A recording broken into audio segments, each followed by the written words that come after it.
Hi ആൾ, എല്ലാവർക്കും നമസ്കാരം. എൻ്റെ പേര് ശില്പ.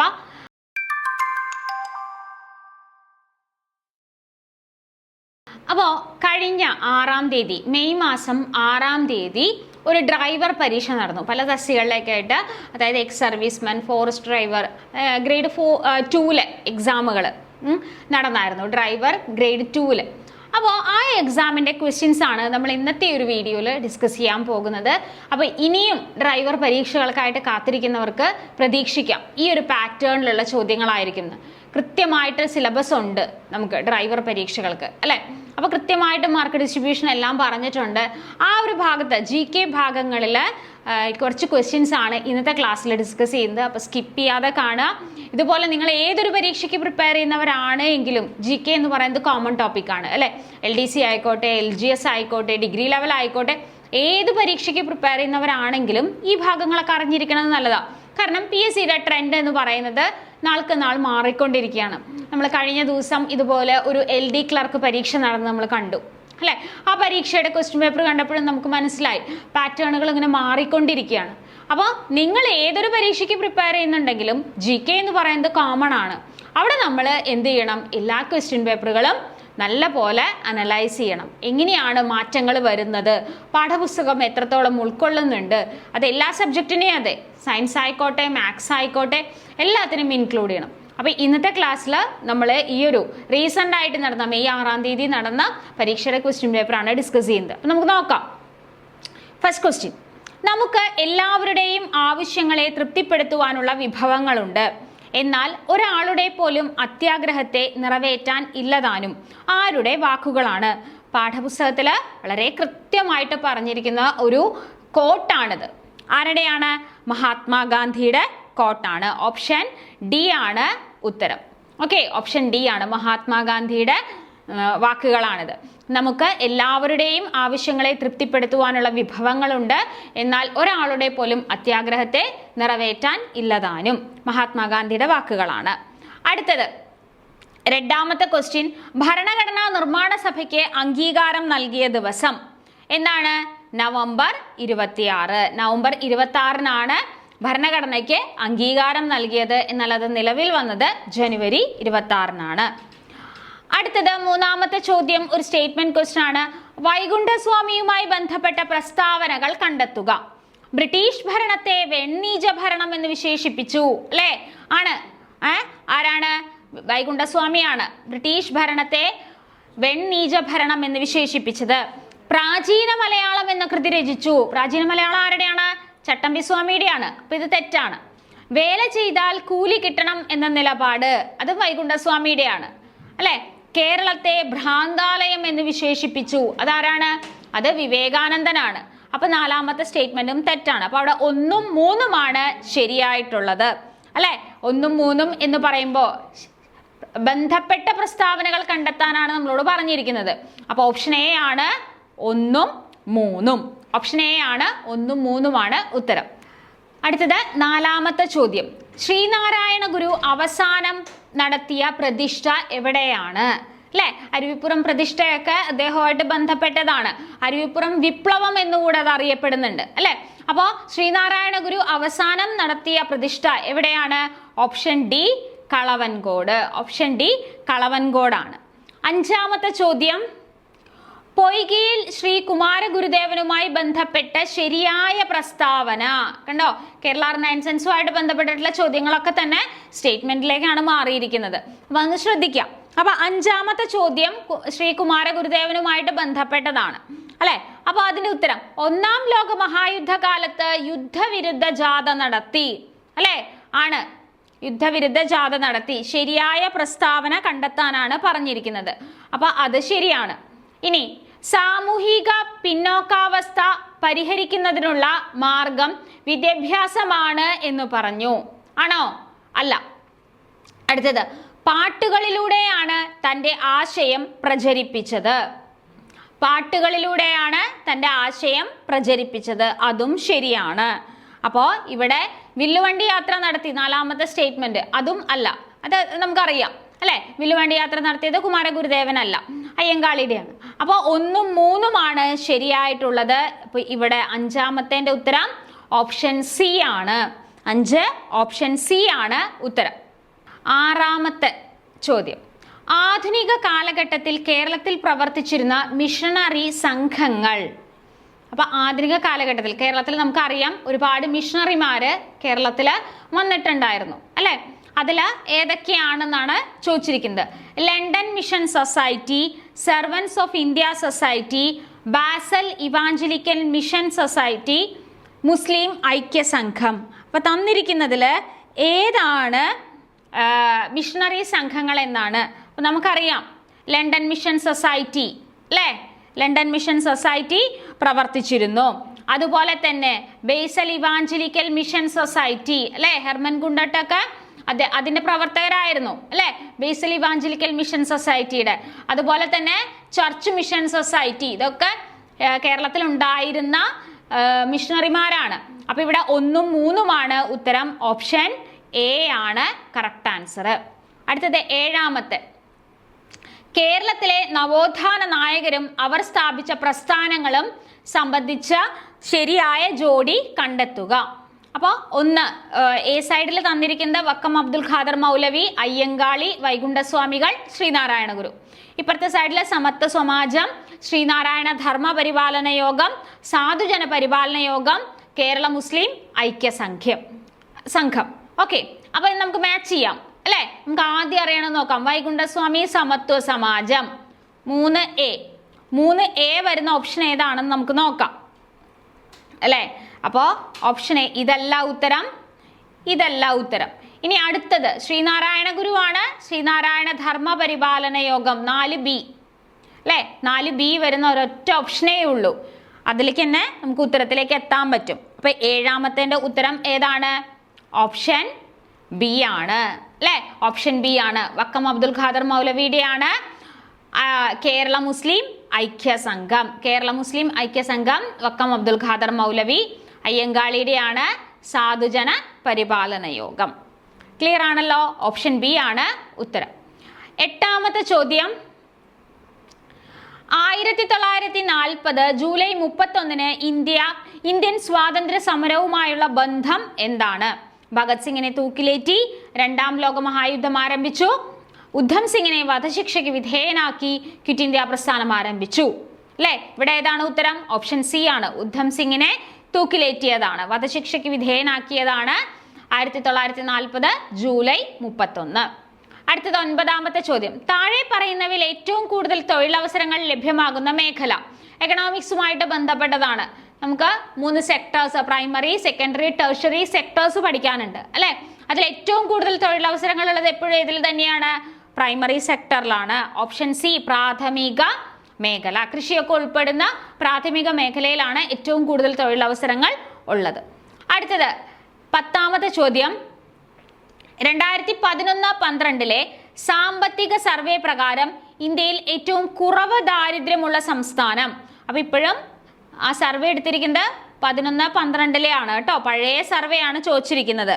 അപ്പോൾ ഏതാണ് ഏറ്റവും കുറവ് ദാരിദ്ര്യമുള്ളത്? ഹിമാചൽ പ്രദേശ് ആണ്. Option D Himachal Pradesh. 11ാമത്തെ, പഞ്ചവത്സര പദ്ധതികളുടെ ലക്ഷ്യങ്ങളുടെ ശരിയായ ജോഡി കണ്ടെത്തുക. മുൻകാലങ്ങളിലും പഞ്ചവത്സര പദ്ധതിയുടെ ലക്ഷ്യങ്ങൾ ചോദിച്ചിട്ടുണ്ട് പല പരീക്ഷകൾക്കും. ഇവിടെയും അത് റിപ്പീറ്റ് ചെയ്തിരിക്കുന്നു. 1ാം പഞ്ചവത്സര പദ്ധതി നമുക്ക് എല്ലാവർക്കും അറിയാം, കാർഷിക വിഭാഗത്തിന് പ്രാധാന്യം കൊടുത്തുകൊണ്ട്, അല്ലെങ്കിൽ കാർഷിക മേഖലയ്ക്ക് പ്രാധാന്യം കൊടുത്തുകൊണ്ട് വന്നതാണ് അല്ലെ. അപ്പോൾ 1B ആണ്. 1B വരുന്ന ഓപ്ഷൻ ഏതാണെന്ന് നോക്കാം. 1B വരുന്നത് എയോ സിയോ ആകണം അല്ലെ.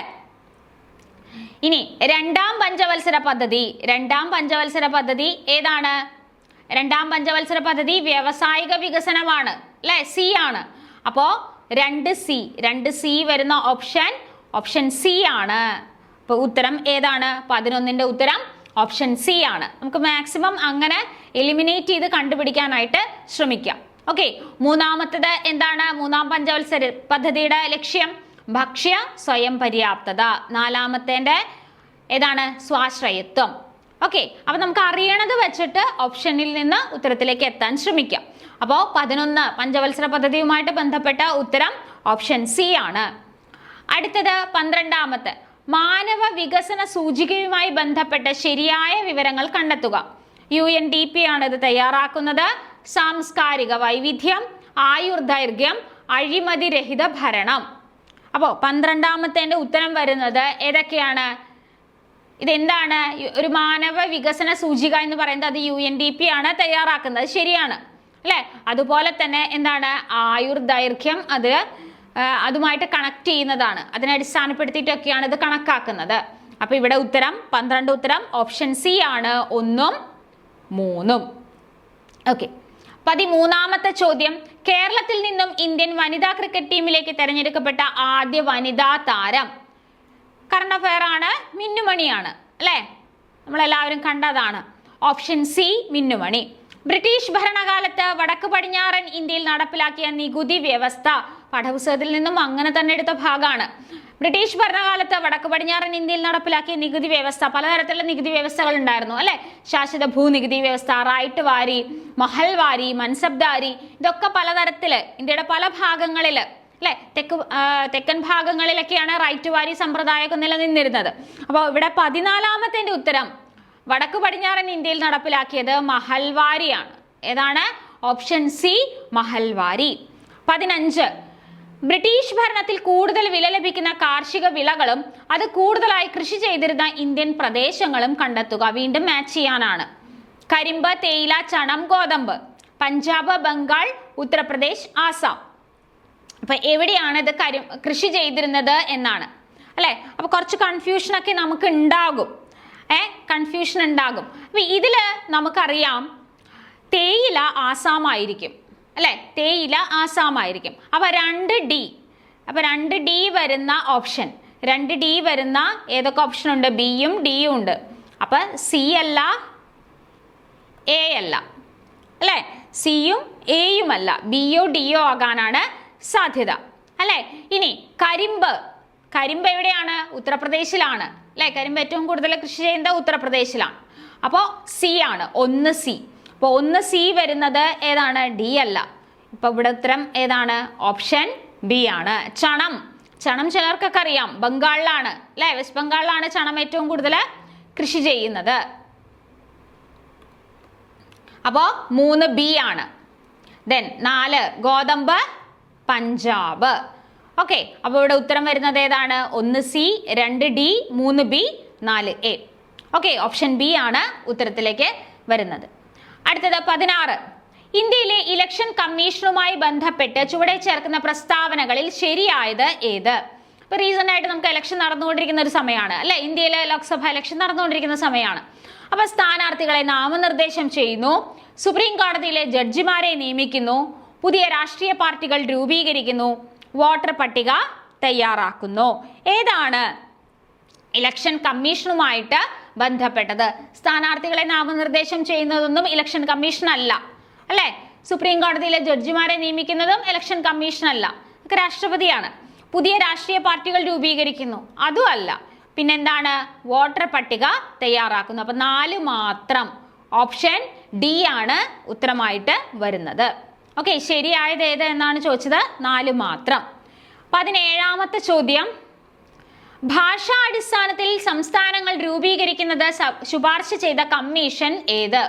സ്ഥിരമായി ചോദിക്കുന്ന ഒരു ഭാഗമാണ് അല്ലെ? സ്വാതന്ത്ര്യാനന്തര ഇന്ത്യ നേരിട്ട ഏറ്റവും വലിയ പ്രശ്നങ്ങളിൽ ഒന്നായിരുന്നു സംസ്ഥാനങ്ങളുടെ പുനഃസംഘടന അല്ലെ? അപ്പൊ അങ്ങനെ ഭാഷാടിസ്ഥാനത്തിൽ സംസ്ഥാനങ്ങൾ രൂപീകരിക്കാൻ ശുപാർശ ചെയ്ത കമ്മീഷൻ ചോദിക്കാറുണ്ട്, കമ്മീഷന്റെ അംഗങ്ങളെ ചോദിക്കാറുണ്ട്, അതൊക്കെ ചോദിക്കാറുള്ളതാണ്. ഓപ്ഷൻ ഏതാണ്? സംസ്ഥാന പുനഃസംഘടനാ കമ്മീഷൻ. ഓപ്ഷൻ സി ആണ്.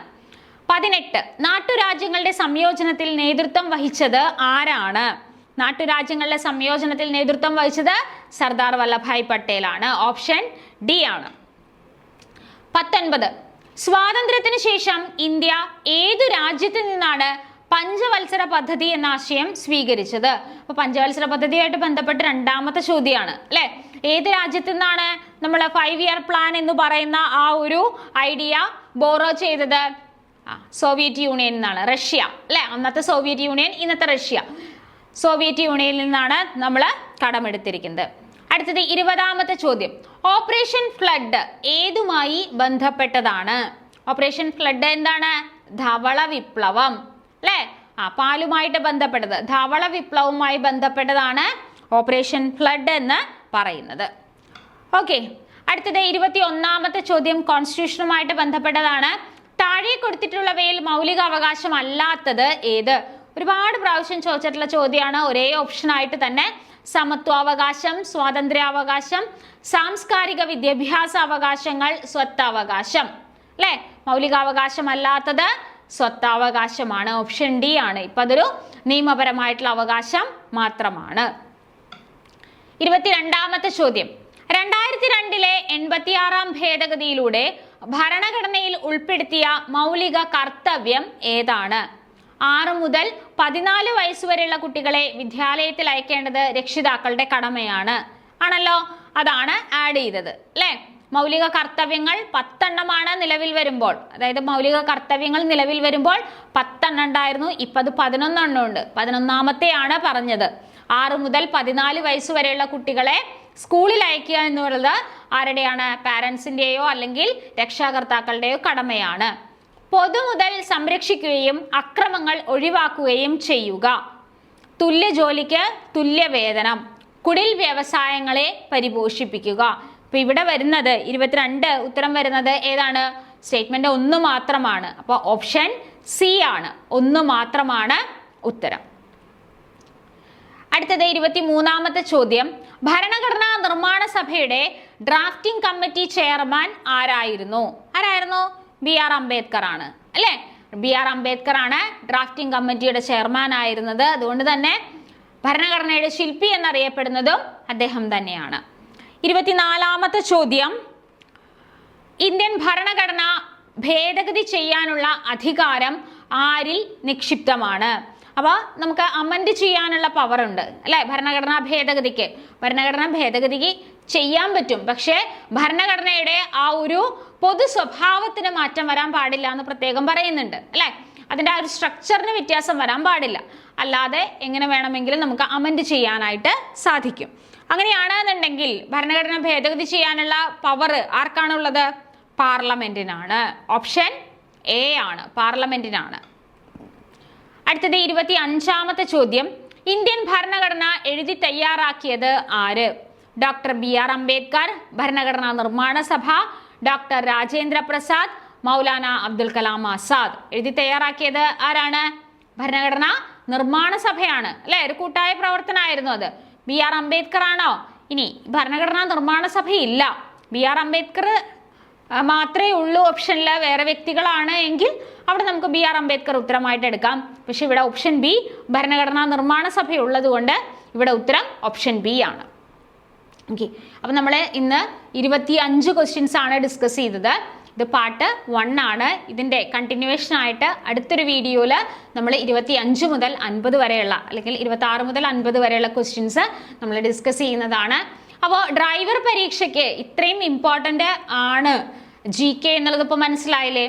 സ്ഥിരമായി ചോദിക്കുന്ന ഭാഗങ്ങളും അല്ലെങ്കിൽ മുൻകാല പരീക്ഷകൾക്ക് ചോദിച്ച ടൈപ്പും അതുപോലെ പാഠപുസ്തകം ഒക്കെ ഉൾക്കൊള്ളുന്ന രീതിയിലാണ് ഇപ്പോൾ പുതിയ ക്വസ്റ്റ്യൻ പേപ്പറുകളൊക്കെ വന്നിരിക്കുന്നത്. അത് എല്ലാ പരീക്ഷകൾക്കും അതെ. അപ്പോൾ അതുകൊണ്ട് കൃത്യമായിട്ടുള്ള പരിശീലനം നിങ്ങൾക്ക് ലഭിക്കുകയാണെന്നുണ്ടെങ്കിൽ ഡ്രൈവർ പരീക്ഷയൊക്കെ ക്രാക്ക് ചെയ്തെടുക്കാനായിട്ട് സാധിക്കും.